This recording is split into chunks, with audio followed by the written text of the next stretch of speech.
네, 오늘은 역사하는 믿음 고치시는 하나님이라는 제목으로 하나님의 말씀을 선포하도록 하겠습니다. 몇 해 전 일본 최고의 대학인 동경대 철학과를 수석으로 입학한 수재가 있었습니다. 그 수재는 대학에서 칸트를 집중적으로 연구를 했어요. 잘 아시는 것처럼 임마누엘 칸트, 그러면 독일 최고의 철학자이고 순수 이성 비판을 쓴 유명한 철학자잖아요. 이 학생은 이 칸트 철학을 연구하면서 과연 인생의 본질이란 무엇인가 계속 연구를 하고 생각을 했습니다. 그러던 어느 날 그 학생이 학교에 있는 호수에 빠져 죽고 만 거예요. 그리고 이제 그가 벗어놓은 신발에서 아주 작은 이 쪽지 하나를 발견을 했는데, 그 쪽지에는 이런 글귀가 쓰여 있었습니다. 칸트여, 내가 인생에 무엇을 아는가?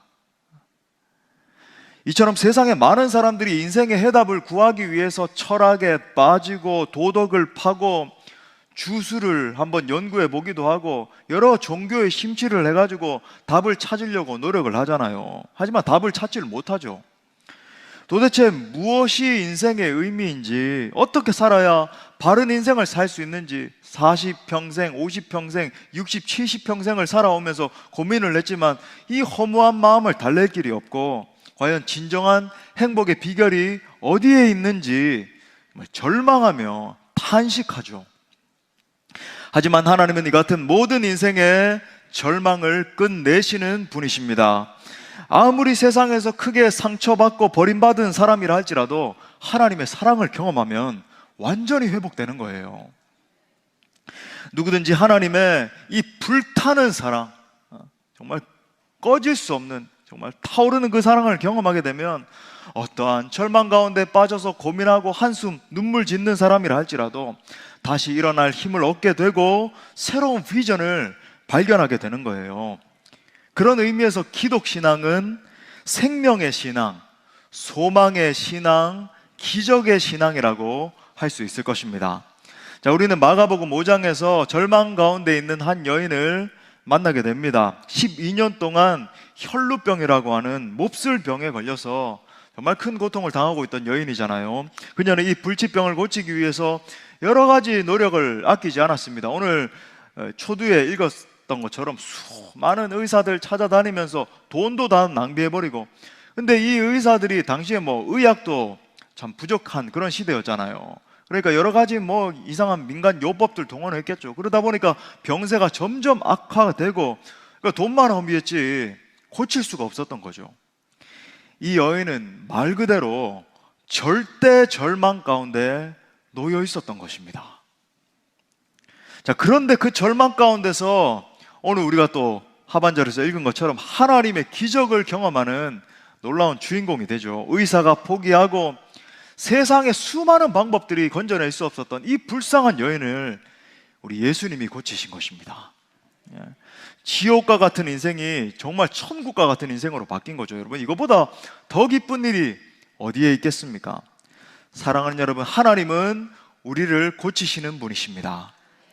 출애굽기 15장 26절에서 이렇게 말합니다. 이르시되 너희가 너희 하나님 나 여호와의 말을 들어 순종하고 내가 보기에 의를 행하며 내 계명에 귀를 기울이며 내 모든 규례를 지키면 내가 애굽 사람에게 내린 모든 질병 중 하나도 너희에게 내리지 아니하리니 나는 너희를 치료하는 여호와임이라. 할렐루야.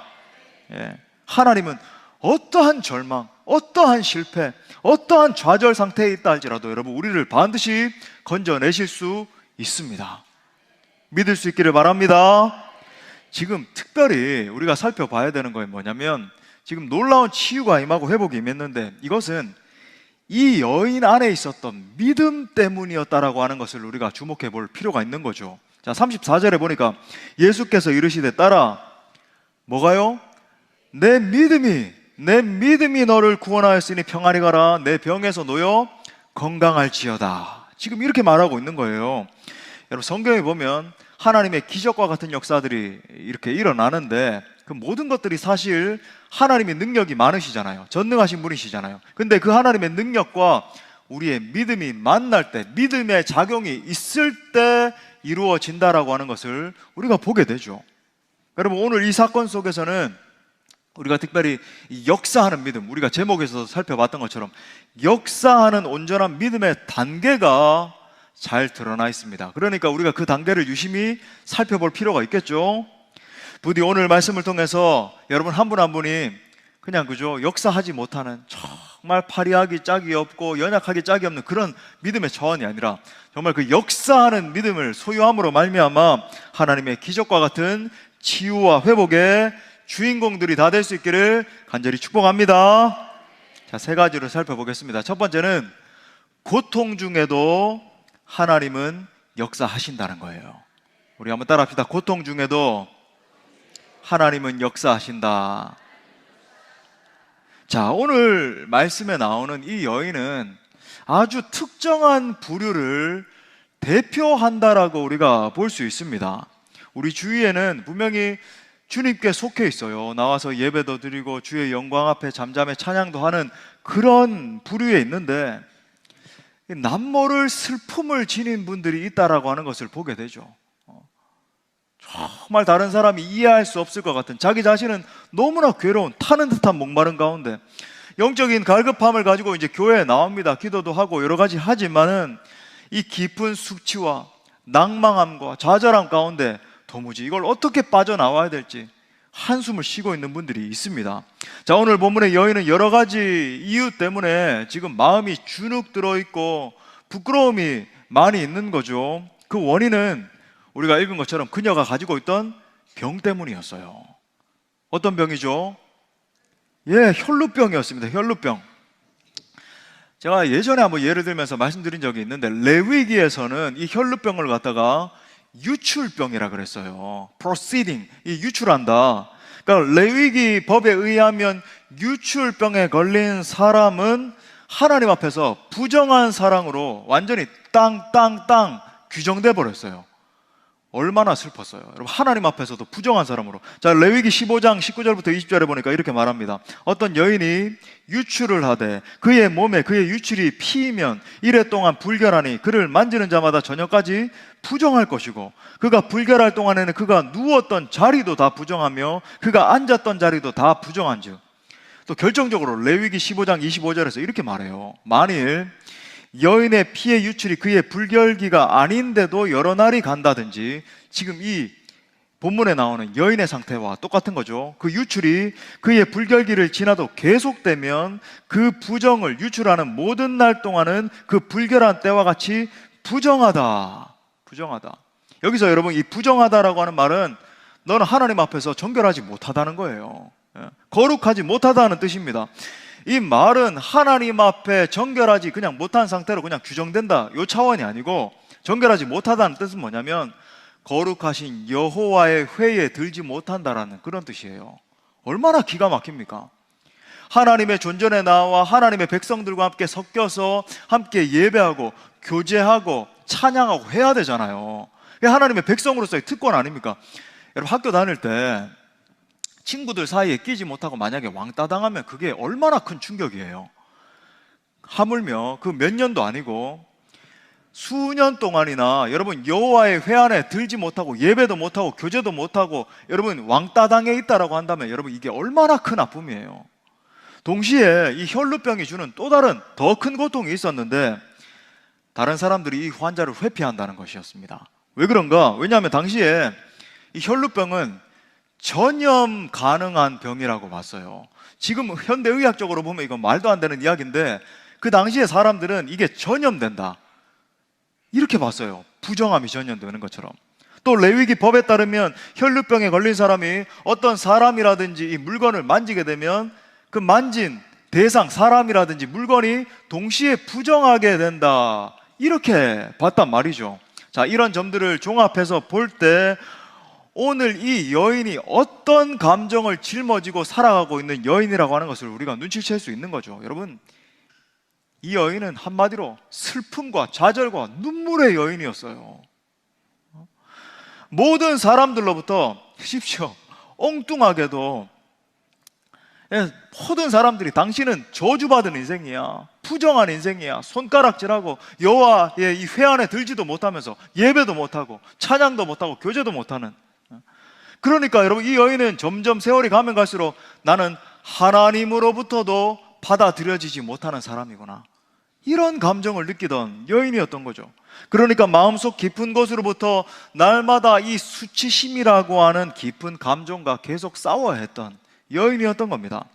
더 절망적이었던 건 뭐냐면, 이 여인은 더 이상 나는 더 좋아질 가능성이 없다 라는 생각을 하게 된 거죠. 여러분, 12달도 아니고 1년, 2년, 5년, 10년, 12년 동안이나 고쳐지지 못했다라고 하는 건 이 여인에게 희망이 없었다라고 하는 거예요.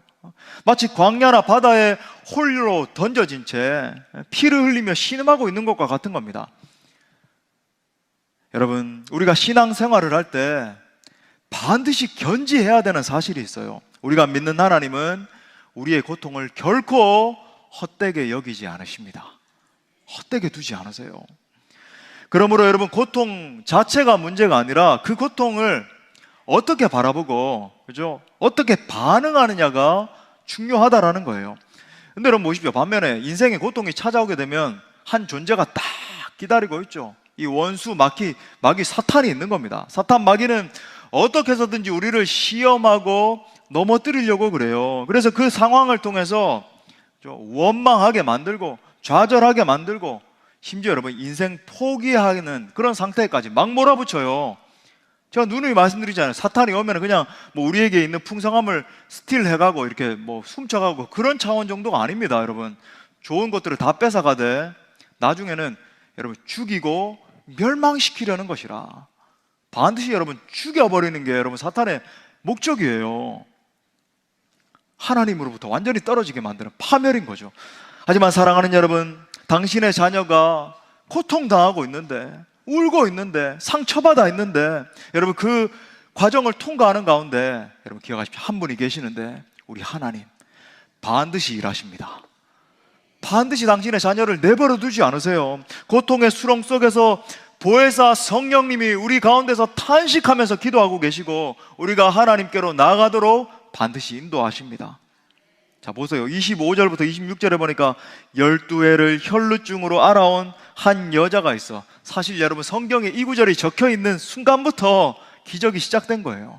한 여자가 있는데 많은 의사에게 많은 괴로움을 받았고, 얼마나 엉뚱한 의사들을 많이 만났으면, 가진 것도 다 허비했으되 아무 효험이 없고 도리어 더 중하여졌던 차에 가슴을 치고 있었던 거죠. 여러분, 여기서 우리가 알아야 되는, 저는 이걸 갖다가 영적인 지식이라고까지 부르고 싶은데, 영적 지식이 있어요. 이 고통의 상황 가운데 하나님이 반드시 우리에게 의도하시는 바가 있다는 겁니다. 여러분, 이걸 깨달아 아는 게 너무 중요해요. 먼저 고통은 우리를 연약하게 만들잖아요. 고통 가운데 뭐 더 담대해지고 강하고, 이건 뭐 약간의 비정상적입니다. 그죠? 점점 연약하게 만들어서 의도하는 지점이 있는데 더 겸손하게 만든다라고 하는 거예요. 엎드러지게 만들죠.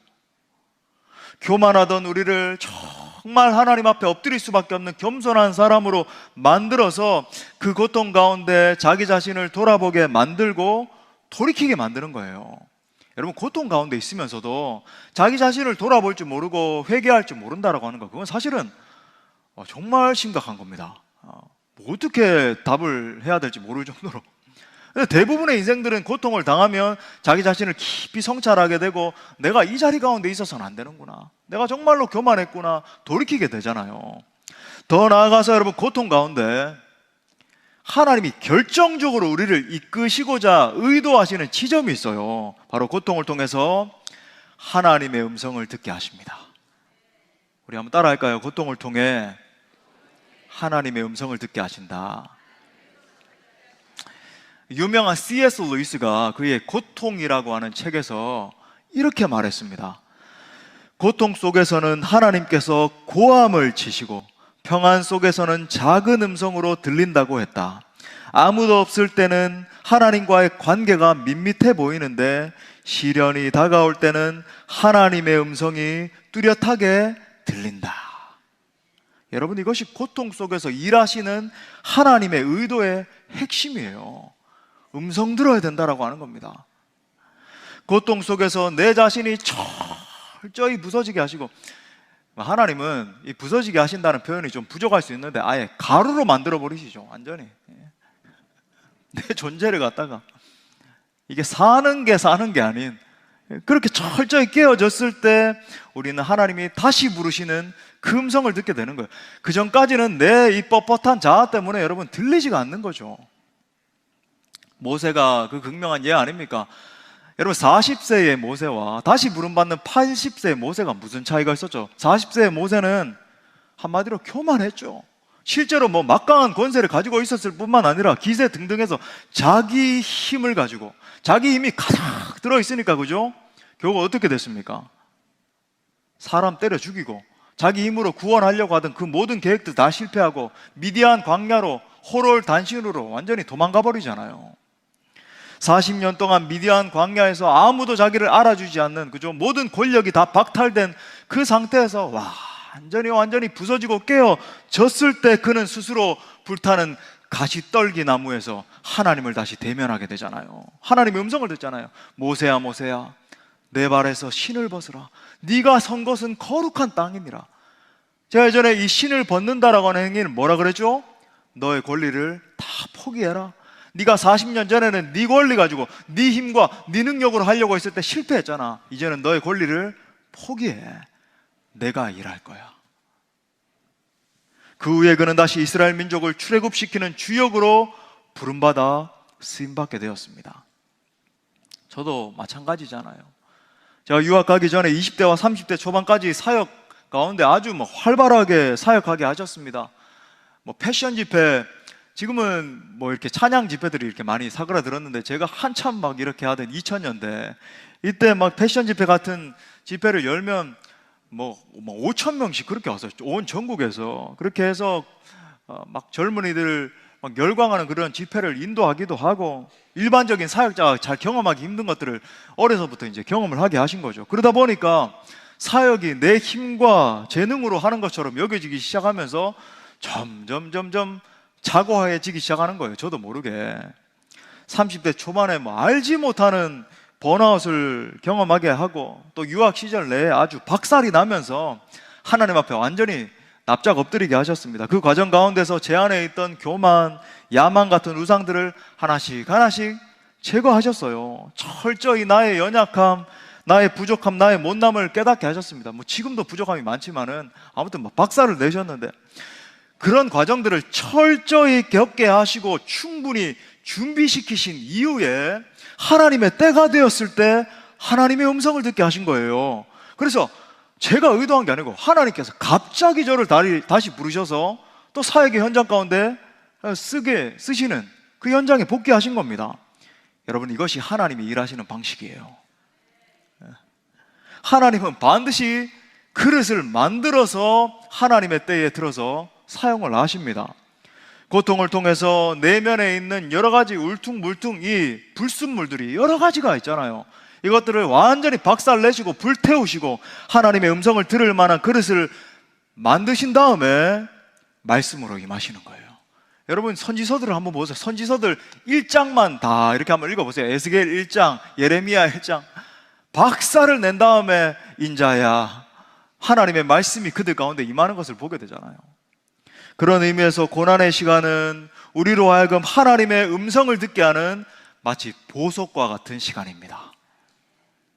우리 시편 119편 71절 말씀 우리 다 같이 읽겠습니다. 시작. 고난당한 것이 내가 주의 율례들을 배우게 되었나이다. 아멘. 고난 가운데 겸손을 배우시고 하나님의 음성을 들을 수 있기를 축복합니다. 자, 두 번째는 더 깊이 이제 들어가 보는 거예요. 여인을 구원한 것은 이 여인의 믿음 때문이었습니다. 이게 아주 중요한데 우리 한번 따라합시다. 여인을 구원한 것은 이 여인의 믿음이었다. 자, 날이 갈수록 이 여인의 몸이 점점 더 쇠약해지는 거예요. 좀 더 나아져야 되는데 더 아픈 겁니다. 모든 소망을 잃어가고 있었어요. 그러던 중에 이제 그녀가 나사렛 예수께서 지나가신다는 소문을 듣게 된 거예요. 자, 27절부터 28절에 보니까 예수의 소문을 듣고 무리 가운데 끼어 뒤로 와서 그의 옷에 손을 대니 이는 내가 그의 옷에만 손을 대어도 구원을 받으리라 생각함이더라. 정말 이 믿음을 가진 게 너무 놀라운데, 소위 이런 소문을 듣는 겁니다. 그분은 하나님께로부터 보냄을 받은 분인데 어떤 병을 가진 사람이든 이분 만나기만 하면 치료받는다. 심지어 안진뱅이도 일어나기도 하고 눈먼 자가 눈을 뜨기도 하고 죽은 자도 살아났대. 이 소문을 계속 아름아름 막 들어온 겁니다. 그래서 그때 그녀는 이제 생각하게 된 거죠. 내가 그분을 만날 수만 있다면, 내가 이렇게 비천한 상태, 너무나 절망적인 상황 가운데 있는데 내가 이 예수님을 만난다면 내 모든 병이 고쳐질 수 있겠구나. 그리고 생각한 거예요.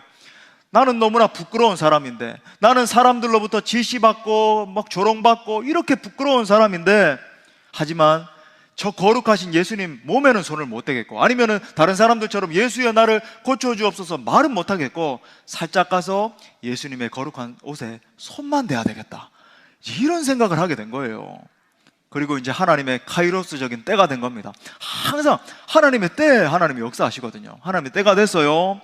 예수님은 이제 야이로의 딸을 고치기 위해서 길을 지나고 계셨습니다. 이 여인이 이제 이 순간을 놓치지 않고 사람들 사이를 막 비집고 들어가기 시작한 거예요.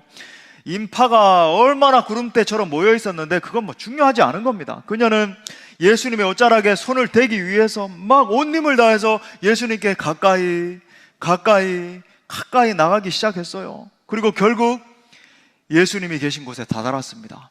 아마 심장이 벌떡벌떡 뛰었을 거예요. 내가 예수님 앞에 서게 됐구나. 모든 질병을 다 고치시고 죽은 자도 살리신다라고 하는 그분 앞에 내가 다다랐구나. 막 심장이 막 쿵쾅쿵쾅 뛰기 시작했습니다. 그리고 그녀는 떨리는 손을 내밀었죠. 지금까지 사람들로부터 저주의 손으로 지시받던 그 손이었어요. 더러운 손 치워라.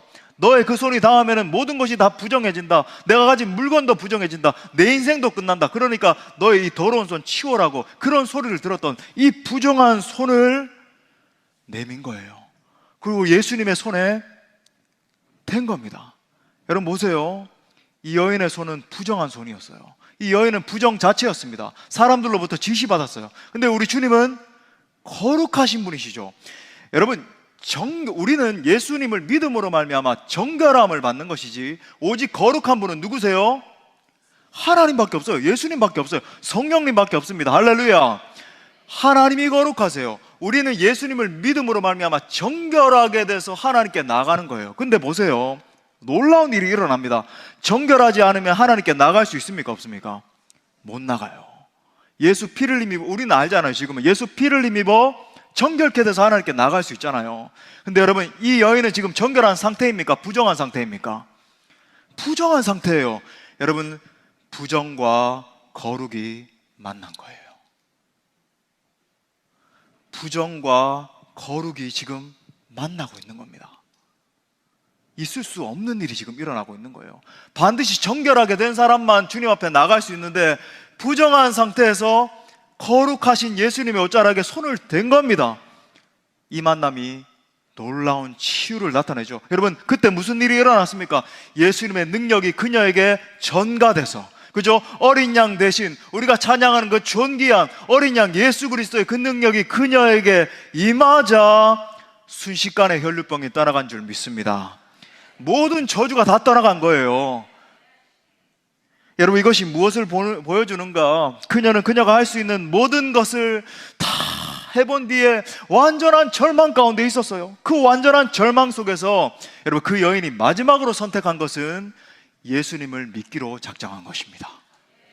예수님의 옷자락에 손을 댔다라고 하는 것은 예수님을 붙들었다는 거죠. 내가 예수님을 붙들기만 하면 내 병이 떠나갈 줄 믿는다. 그때 손을 댄 거예요. 믿기로 작정한 겁니다. 그러므로 이 시간 어떤 상황들은 다를 수 있어요. 완전한 절망 가운데 빠져 있는 분들 계시잖아요. 혼자 거룩하게 깨끗한 옷을 입고 이 자리에 앉아는 있지만 절망 가운데 신음하고 있는 여러분이 구원받기 위해 마지막으로 할 수 있는 최고의 일이 무엇인지 아십니까? 그것은 예수님을 나의 구주, 나의 하나님으로 영접하는 것입니다. 또한 절망에 빠져서 신음하고 있는 여러분, 가슴을 치고 있는 여러분, 여러분이 어떠한 고난 가운데 빠져 있다 할지라도 예수님 앞에 달려 나올 수 있기를 바랍니다. 여러분의 비천한 손을 내미십시오. 구약의 율법은 절대로 정결케 되지 않은 상태에서는 하나님 앞에 나아갈 수 없다라고 하지만 아니에요. 예수님은 기다리고 계시는 거예요. 누군가 손 내밀어 옷자락을 만지기를, 예수님께 터치하기를, 여러분의 비천한 손, 가는 손가락, 사람들로부터 지시받던 그 손을 내밀어서 예수님의 옷자락에 손만 대십시오. 그 순간 예수님의 능력은 여러분의 전 삶을 변화시키는 능력으로 역사하기 시작할 것입니다. 여러분, 영육간에 어떠한 질병에 빠져 있든지 치료하시는 예수님의 역사가 나타날 거예요. 혹 이렇게 생각하는 분들 계실 수 있어요. 목사님, 저는 영적인 지식이 너무 부족해서, 성경적인 지식이 너무 부족해서 주님 앞에 나아갈 수 없습니다. 또 어떤 분들은 저는 가진 것이 너무 없어가지고 주님 앞에 나아갈 수 없습니다. 또 어떤 분들은 실제로 어제 어떤 지체와 대화하면서 들은 거예요. 저는 너무 많은 죄를 삶 가운데 지금 지고 있어서 비천한 존재이기 때문에 주님 앞에 갈 수 없습니다. 실제로 그렇게 말하면서 주님 앞에 이렇게 나오지 못하고 있다는 거예요. 좀 이게 해결되면 나오겠습니다. 여러분, 그 반대예요. 비천한 상태에서, 여러 가지 문제가 해결되지 않은 상태에서 예수님 앞에 나와서 예수님 만나면 해결되는 것입니다. 해결받고 뭐 정리되고 오는 게 아니라고 하는 거예요. 자비로우신 우리 주님께서 이렇게 말씀하십니다. 요한복음 7장 37절부터 38절에서 명절 끝날 곧 큰 날에 예수께서 서서 외쳐 이르되, 우리 누구든지부터 시작. 누구든지 목마르거든 내게로 와서 마시라. 나를 믿는 자는 성경의 이름과 같이 그 배에서 생수의 강이 흘러나오리라 하시니. 할렐루야. 사랑하는 여러분, 오늘 이 여인을 생각해 보십시오. 그녀는 가진 것이 아무것도 없었습니다. 모든 이스라엘 백성들로부터 비난받고 저주받던 그런 여인이었어요. 심지어 하나님도 그녀를 버리셨다라고 여겨질 만큼. 하지만 그녀는 예수님께 나와 수줍은 손을 내밀어서 예수님의 옷자락에 손을 댔잖아요. 그때 자비로우신 하나님께서 그녀를 즉각적으로 구원하신 줄 믿습니다. 정말 넘치는 기쁨, 그죠? 그 누구도 알 수 없는 숨겨진 기쁨이 그녀에게 임한 거예요. 이거 하나만 더 말씀드리고 다음으로 넘어가기 원하는데, 여러분, 오늘 여인처럼 행동하는 믿음이 진짜 믿음이에요. 이런 분들 계실 겁니다. 말씀을 듣고 그래, 예수님 그냥 믿어야 되겠다. 여러분, 그 상태에 머물면 안 되는 거예요. 행동하는 믿음, 실천하는 믿음, 인격적인 신앙으로 나아갈 때 여러분 능력이 나타나기 시작하는 거예요. 누누이 말씀드리지만 교회에 다니는 것과 진짜 예수 믿는 것은 하늘과 땅 차이입니다. 뭘 보면 압니까? 그의 언어, 그의 하는 행동, 양태 보면 알 수 있죠.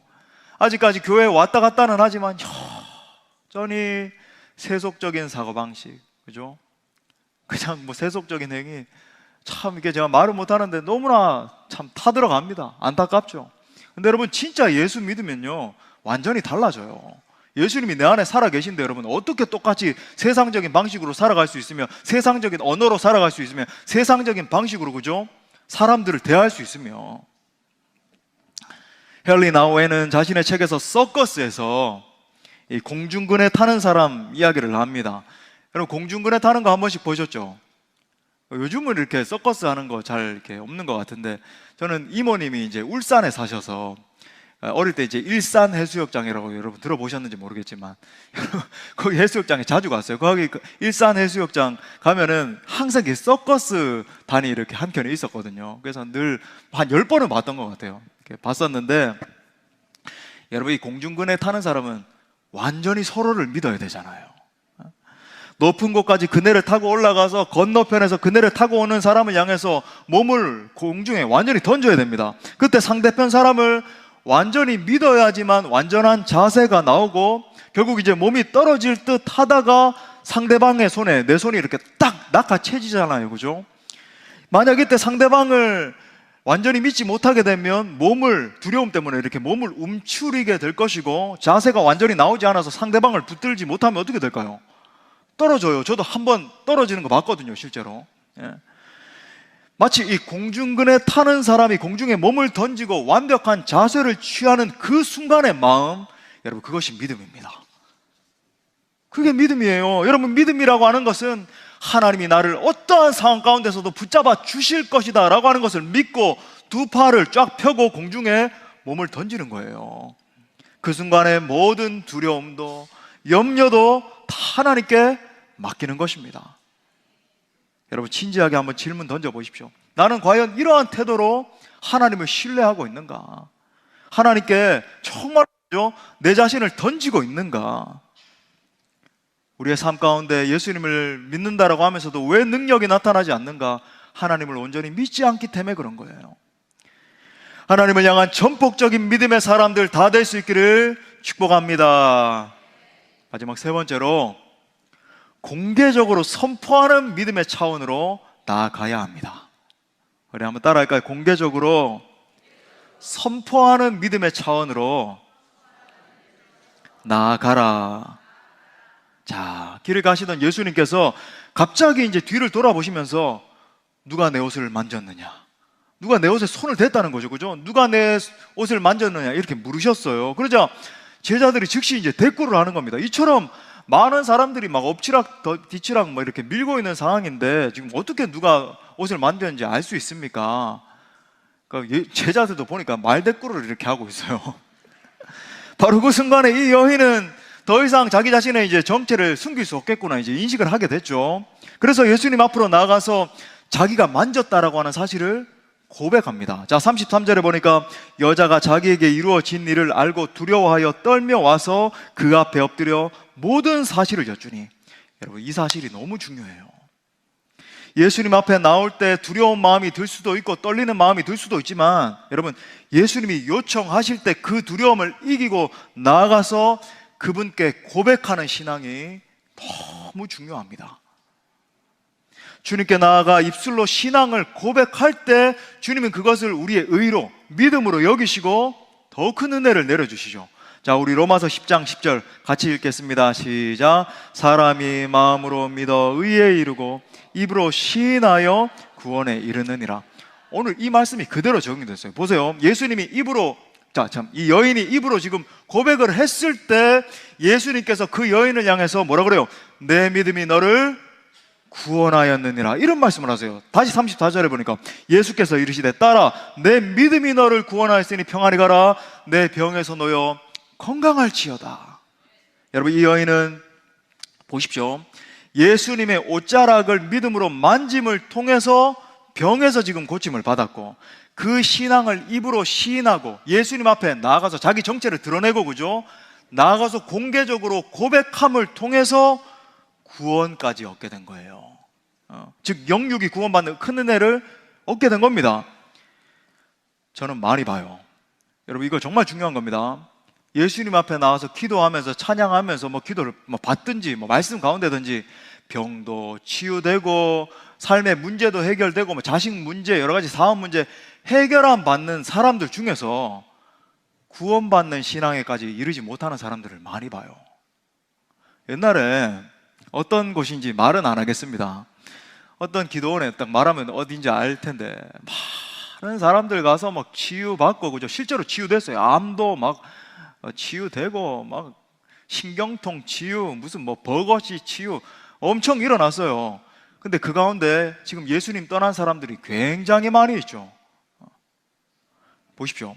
예수님 앞에 나가서 병도 치료받을 수 있고 능력을 받을 수 있음에도 불구하고 그의 존재가 구원받지 못한 상태에 있을 수 있다고 하는 거예요. 이건 여러분 별개의 문제거든요. 간혹 어떤 분들이 이렇게 말하는 분들이 있습니다. 제가 교회에 다니면 됐지 꼭 등록을 해야 됩니까? 실제로 최근에도 행축에 오셔가지고 그렇게 질문하는 분들이 있다는 걸 알고 있는데, 꼭 제가 세례 받아야 됩니까? 꼭 가정교회 나가서 뭐 교제하고 그렇게 예배하고 애를 써야 됩니까? 라고 질문을 합니다. 여러분 예수님은 이 여인이 더 이상 익명으로 당신을 믿는 것을 원치 않았던 거예요. 그냥 군중들 속에서 숨겨진 속에서 그냥 홀로 믿음. 여러분 신앙이 공적으로 선포되는 것이 너무 중요해요. 신앙을 공적으로 선포할 때 먼저는 내 안에서 더 강한 확신으로 이렇게 자리 잡게 될 것이고, 둘째는 공동체적으로도 신앙이 확정되는 겁니다. 그러니까 가나안 성도들 한국에 막 200만 명 이상, 300만 명 육박한다 뭐 이렇게까지 있잖아요. 저는 그런 분들, 우리 교회에 참 감사한 거, 가나안 성도님들이 많이 돌아오세요. 3년, 4년, 5년간 신앙생활 안 하다 돌아왔습니다. 오늘 일부 때도 어떤 분이 제가 한참 주님 떠났다 왔습니다, 막 웃으면서 수줍게 이렇게 이야기하더라고요. 잘 오셨습니다, 잘 오셨습니다. 근데 너무 많은 분들이 계세요. 지금 그 상태에 있으면 정말 구원받은 소수가 있을지 모르겠지만 여러분, 대부분은 탈락이에요. 구원받는 믿음에 들지 않은 거죠. 여러분, 공동체적으로 확정적인 신앙 안에 있으면서 서로가 서로를 끌어주고 도와주는 게 너무 중요하다. 여러분, 세례도 마찬가지예요. 예수 믿은 이후에 세례 받아야 되는 이유가 여기 있는데, 이건 아닙니다. 여러분, 세례 받아야 구원받는다, 이건 아니에요. 구원받고 세례를 통해서 하나님 원하시는 게 있죠. 그건 뭐냐면, 첫 번째는 당연히 예수님이 명령하셨기 때문이고, 두 번째는 세례를 받을 때 공개적으로, 공적으로 내가 이제는 이 회중들 앞에서 예수 믿게 됨을, 정말로 Jesus follower, 예수님의 신실한 제자로 살겠음을 공포합니다 라고 하는 의미가 있는 거예요.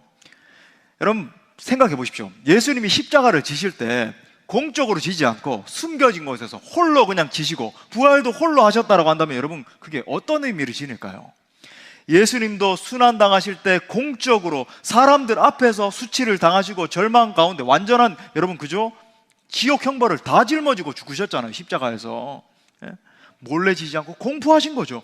마찬가지로 우리가 예수님을 믿을 때도 역으로, 그죠? 믿을 때도 만민 앞에서 나는 그리스도입니다, 인입니다, 나는 이제부터 예수님을 따르겠습니다 라고 선포할 때 이전에 알지 못했던 영적인 담대함과 더 큰 확신이 임하게 된다는 거예요. 반대로 여러분, 어떤 사람이 예수님을 믿는다라고 하면서도 교회도 잘 출석하지 않고, 이건 당연하겠죠. 이건 문제가 크죠. 아무튼 아무에게도 고백한 일도 없고 또 복음을 위해서 살지 않는다라고 한다면 거의 100%라고는 할 수 없습니다. 그죠? 하나님이 어떤 일을 하실지 모르지만 대부분은 90% 이상은 거듭나지 못했을 확률이 높죠. 진정으로 회심한 성도라고 한다면 반드시 자기가 소유한 이 진리를 나타내게 되어 있고 그 진리를 다른 사람들에게까지 전하게 되어 있어요. 어제 보니까 BTS 무슨 10주년 해가지고 여의도에 75만 명이 모였다. 보니까 캐나다에서 나는 이틀 휴가 받아가지고 BTS가 실제 나온 것도 아니고 군대 가고 했잖아요. 지금 그 옆에 사진 이렇게 세워져 있는데 그 사진 옆에서 또 사진 찍는다고 2시간 줄 서서 기다리고, 임재영 목사 옆에서 사진 찍는다고 아무도 안 그러더라고요. 근데 BTS 옆에서 실물도 아니고 사진 옆에서 사진 찍는다고 나타나게 돼 있는 거죠. 그죠? 좋아하니까 그게 드러나고 선포하고 BTS 10만 명 이상을 하나님께로 인도했던 성령의 사람 R.A. 토레이 목사님이 우리가 왜 전도해야 되는가에 대해서 이렇게 말했습니다. 첫째, 전도는 하나님께서 명령하신 일이기 때문이고, 둘째, 전도가 주님의, 당신의 본업이었고 삶의 목적이었기 때문이다. 세 번째, 이게 중요해요. 전도를 통해서만이 중요합니다. 통해서만 그리스도와의 풍성한 관계를 누릴 수 있기 때문이다.